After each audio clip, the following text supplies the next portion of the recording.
Welcome back to Breakfast. Now we're going to hold off Olympics to talk education because of the Prime Minister's comments that people should stop being hung up about whether teachers are properly qualified have caused anger in the education establishment. That's after the Education Minister downplayed the importance of having trained teachers in charter schools.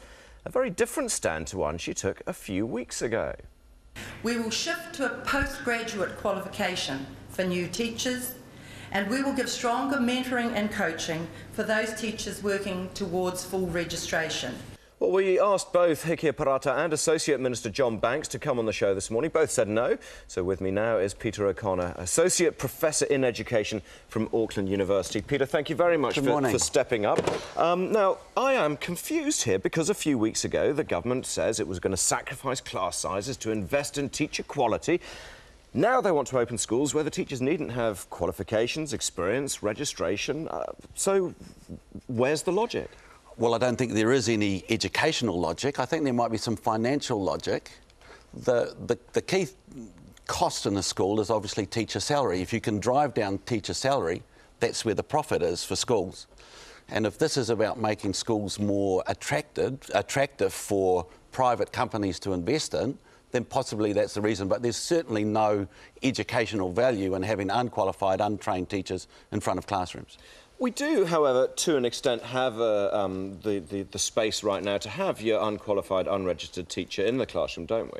Well, absolutely. So why are we putting into legislation the possibility of having a greater number of unqualified and untrained teachers in front of the most disadvantaged and vulnerable children in our society? Let's talk about how important it is, in your view, that teachers go through the processes of training and registration which are in place now. It's absolutely vital. We know that from all the international evidence. If you look at the most successful education systems in the world, they have highly qualified, highly trained and highly valued teachers. And you think that the incentive behind this type of initiative is simply to be able to present lower salaries? I can't see how...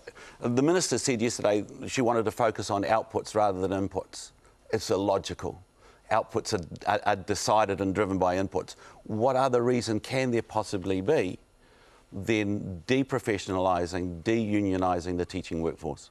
Let's talk about the CEO, or what they term the CEO of the charter school. I'm not sure if that means headmaster or sort of a chair of the board as such, but they're saying that they don't need an educational background in any reason. I mean, is that sensible? Well, if you think about where charter schools are planned for, the most disadvantaged, to deal with the long tail, why would you put someone in charge of those schools who isn't an education expert?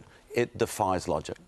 Because the motivation may be profit over... profit over education. Over education, yeah. Yeah, and my sense is, you know, with asset sales, we were flogging things off to private industry.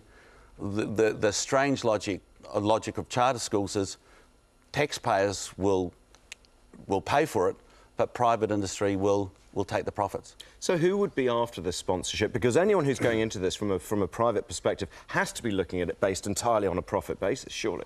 Well, you know, from what we can gather, there are American charter school chains who are very interested in making some money here in New Zealand. They've already indicated interest.